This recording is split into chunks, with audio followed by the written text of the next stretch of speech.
Hello, everyone, and welcome to Day 4 of the NHL Stanley Cup playoffs. This is still Round 1. Today's schedule, we have Colorado, Arizona, Philadelphia, Montreal, Vancouver, St. Louis, New York Islanders versus the Washington Capitals. Those are all the second game of the series. And then we also have Game 3, Calgary versus Dallas. They're having their first back-to-back game here of this round of the playoffs. So 5 games today. Let's get right into it. First game of the day, Colorado Avalanche versus the Arizona Coyotes. Colorado is up 1-0 in the series. Just a quick little tidbit here.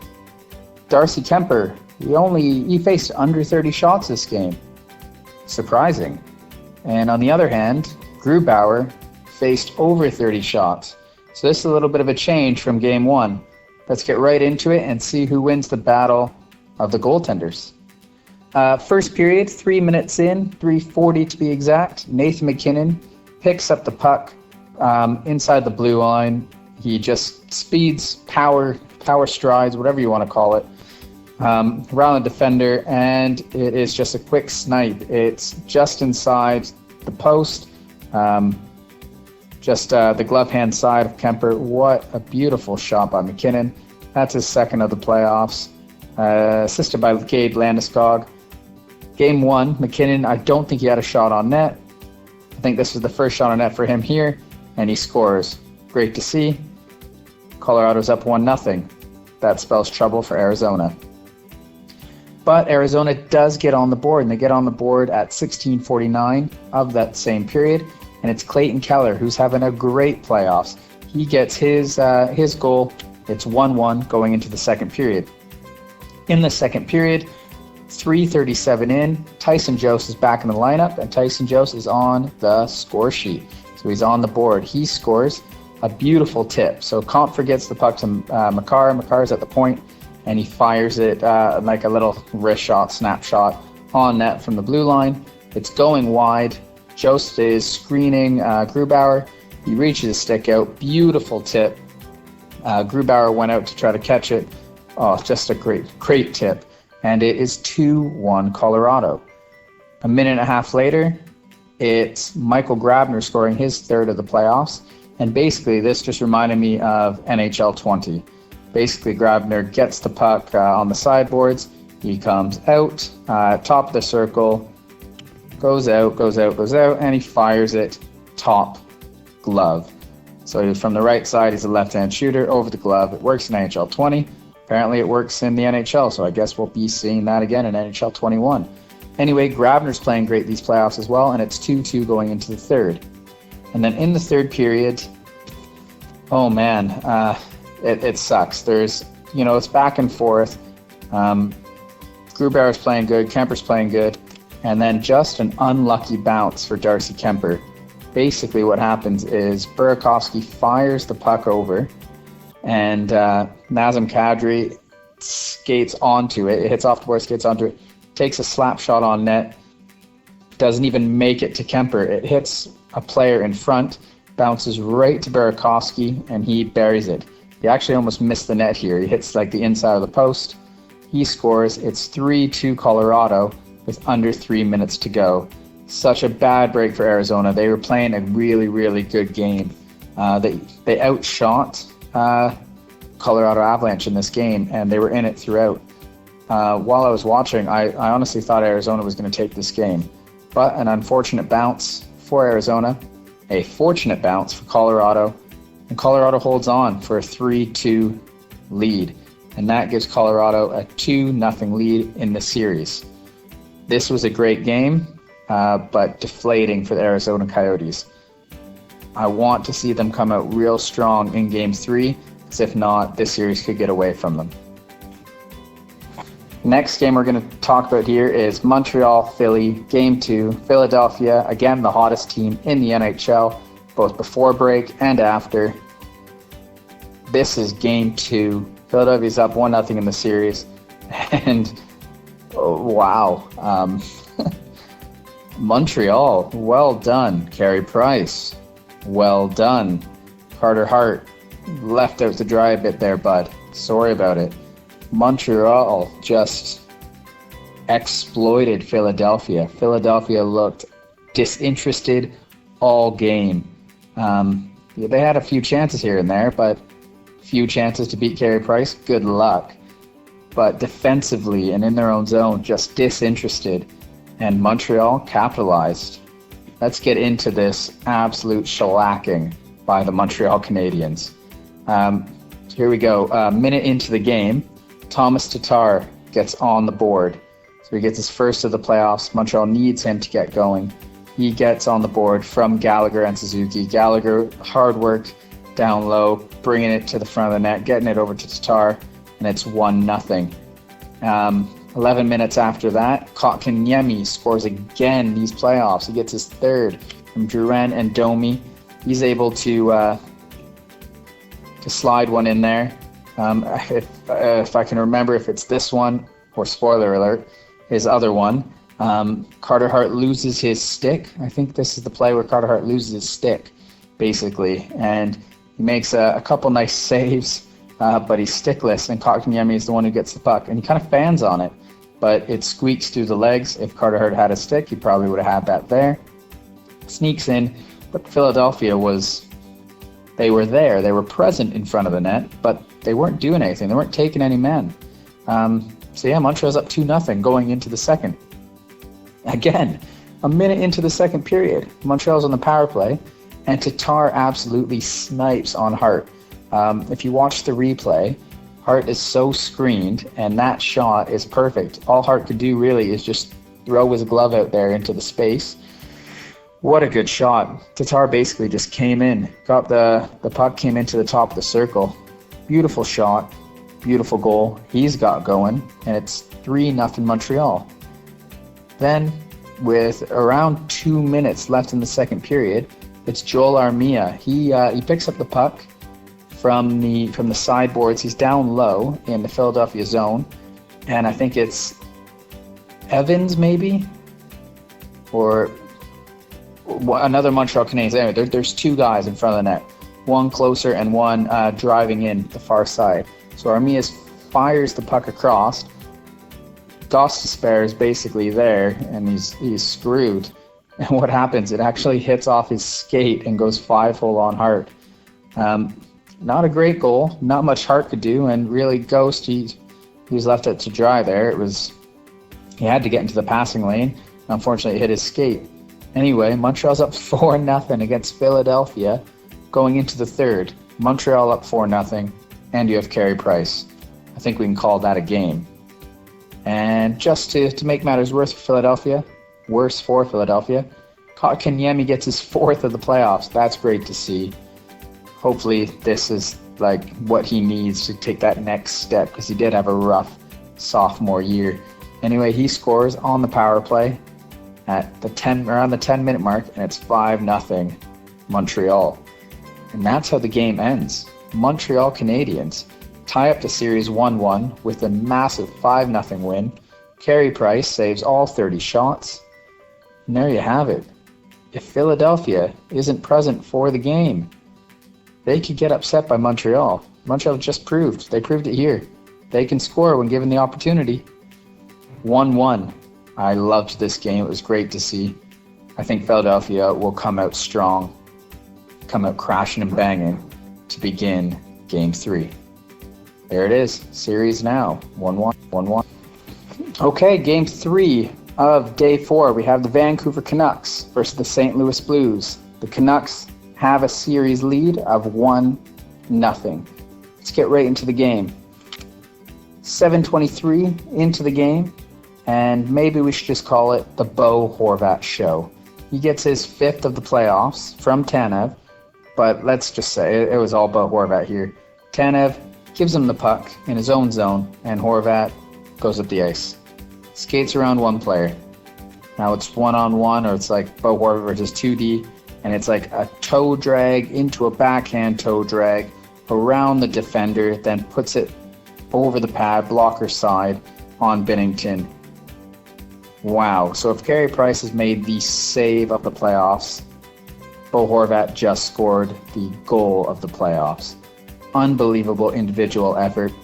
Captain Bowie gets Vancouver the early lead, and this was needed. St. Louis probably outplayed Vancouver 5-on-5 in this game, but special teams were key here. Both, I guess, shorthanded for Vancouver and on the power play. After the first period, after that outrageous goal, Vancouver's up 1-0. Then go into the second period, and Vancouver is on the power play again. I should start out before this even happens, actually. Vancouver is shorthanded earlier on, and Miller's in the box. Miller comes out of the box, and it's one of those like Erik Karlsson kind of, Austin Matt, like the flick really high. I think Kopitar did it as well. It happens all the time. Anyway, nice flick out from their own zone. Miller picks it up at the Blues blue line, goes in, scores. It would have been 2-0 Vancouver. Keyword would have been. Find out later, St. Louis challenges it, and Miller's actually offside. He gets his skate in first, but before the puck can fully go over the blue line, his back skate, his left skate, is actually in the air. So that means his full body is technically over the line before the puck is, so it gets called back, and there's no goal. Just a quick note here of this game, even though St. Louis did play better 5-on-5, they let Vancouver get behind their D, and Binnington had to play a lot of one-on-one style in this game. I think St. Louis will look to correct that in Game 3. But anyway, let's get back on it. Back to Vancouver on the power play. So remember, Miller just had a disallowed goal. Anyway, at 13:01, Vancouver's on the power play, and it's Tanner Pearson. He's kind of like, they're passing around, and he's just left alone there in front of the net. Scores, makes it 2-0. Great goal, needed goal, especially because their last one just got called back. Vancouver's up 2-0. Luckily for St. Louis, not luckily, but anyway, they get on the power play at the end of the second period, and in this time it's Ryan O'Reilly. He scores a nice little wrist shot. It beats Markstrom to cut the lead in half going into the third period. In the third period, 5:36 in, Vancouver's back on the power play again, and this time Miller gets the puck over to, I think Miller goes for a slap shot actually, gets blocked, gets it over to Besser. Besser takes a nice hard wrist shot, snap shot, whatever you want to call it, and it kind of goes up in the air, and it's Falk and Pettersson there. Falk's kind of turned around, and Pettersson just bats it out of the air. Goal. He gets his third of the playoffs, a nice little goal. Not as good as Bowie's in the first period, but can't go wrong with a nice bat out of the air. Vancouver makes it 3-1. And me personally, I thought, okay, Vancouver's got this game. They're able to hold on. They got a 2-goal lead. Markstrom's great. But you can't count out the Stanley Cup champions. And at 9:02, Sammy Blais scores off an awful turnover. I think it was Edler who passed it. He's in the corner in the Vancouver's end, and he passes it straight out. Blais picks it up, deep to the back end, scores on Markstrom to make it 3-2. Now, this isn't the only time in this game that this happened. Earlier on in the game, I think it was Myers maybe. He tried to do something similar, and Tarasenko intercepted it. But luckily at that time, Tarasenko missed the net. This time, not as lucky. Blais scores, it's 3-2. And then we go all the way through until 1953. So 7 seconds left in the third. And Pietrangelo takes a shot from the point. It gets through, and Schwartz with a lovely tip. Personally, I thought it was David Perron while watching it. I was gutted when this went in. I thought David Perron tipped it, and they looked at it and thought it might have been high. I didn't think it was high. I thought it was just a lovely tip. Nice tip, and he tipped it down low, but it must have hit Schwartz in front of the net because they granted the goal to him. And St. Louis ties it up 3-3. And at this time, I thought, okay, St. Louis has the momentum. They just got 2 goals back-to-back. They tied the game up late. They've got this. Let's see how they do. And in overtime, It's Bo Horvat again. Basically what happens is, St. Louis has the puck in Vancouver zone, and Horvat sees the play about to go in Vancouver's favor, and he guns it. He leaves the zone early, and Hughes picks it up. I think it was Hughes, and just fires it down to him. And Horvat gets behind the defense again, gets on the breakaway, scores his 6th of the playoffs, game-winning goal. Bo Horvat has showed up this series. He now has, I believe, three or four, I don't know. But he gets the game winner at 5:55. He beats Binnington for the 2nd of the game. Vancouver takes a 2-0 series lead with a 4-3 overtime win. Wow, did not expect this to happen. I'm pleasantly happy that it's happening, but I didn't expect Vancouver to have a 2-0 series lead. Overall, Markstrom outperformed Binnington. I think St. Louis, Binnington played good game 1. Didn't play too good this game. I know it cost a couple of my friends some money there. So I don't know if they're going to go to Jake Allen in game 3. I think St. Louis just defensively let Binnington down in this game by not taking their man or letting the Vancouver Canucks get behind them. Either way, Vancouver wins. Markstrom outdueled Binnington. Vancouver's up 2-0 in the series. Next game, we have the New York Islanders versus the Washington Capitals. Game 2. The Islanders are up 1-0 in this series. So here we go. 56 seconds in. It's unlike the Islanders again because they give up the first goal. It's Alex Ovechkin scoring 5-on-5 from Wilson and Karlsson to lead the game 1-0. Like I said, after game 1, Washington needed to be better 5-on-5. They're good on the power play and everything, but they need to beat the Islanders 5-on-5. Great start. And they keep that in all the way into the second period. In the second period, it's the Islanders' turn. Islanders get it on the power play, and Leddy scores from Bailey and Beauvillier at 2:56 to tie the game 1-1. 2 minutes after that, it's Matt Martin scoring his 2nd of the playoffs to give the New York Islanders a 2-1 series lead. A minute after that again, Ovechkin scores again, his 2nd, from Dylan and Orlov, and it's 2-2. Like 15 seconds after that, Islanders score. Nelson makes it 3-2 Islanders. That was crazy. So within 4 minutes, there were 4 goals. Game kind of got out of hand there for both teams. But that second period was intense. If you're going to rewatch any part of the game, literally that, I'd recommend that little 4-minute span between let's say 5 minutes, from the 2-minute mark of the second period to the 7-minute mark. That was intense. That was great. Pure entertainment. And just for the hockey purists, I would say watch the final 5 minutes of the third period, because the New York Islanders, they obviously had a 3-2 lead, but they played Islanders hockey. They didn't let Washington get anything going. They couldn't even get it into the Islanders zone. And then when the Islanders got it into the Capitals zone, they just hounded them. That forecheck was unbelievable. It was at one point, I think Ovechkin was on the ice for a minute and a half. He touched the puck once and turned it over, and it was in his own zone. The Islanders were just on them. You could tell the Capitals were so upset. The coach looked deflated. The whole team looked deflated. They couldn't get anything going. Couldn't get the puck out. Turnovers galore. The Islanders were unbelievable. And what happens? Cal Clutterbuck scores. Basically, the forecheck's going. This is back-to-back-to-back shifts. Clutterbuck gets out there, and Pajot gets the puck. It's a turnover, kind of. He gets the puck, and he goes to feed it to Clutterbuck, who's in front of the net. The puck ends up deflecting off of one of the defenders' sticks, and as Clutterbuck's turning, it hits the shaft of his stick, and it goes past Braden Holtby, gives Islanders a 4-2 lead with under 3 minutes to go. Washington couldn't get anything going before that. They definitely couldn't get anything going after that.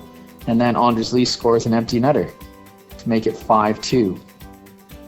If the Islanders have a lead, they're not giving it up, and Washington needs to figure something out. Especially, they need to figure out how they're going to get the puck out of their own zone.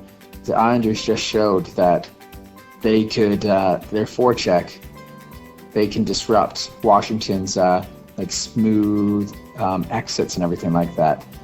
Islanders had plenty of chances in this third period when they were crashing and banging. Zizekas had a couple chances.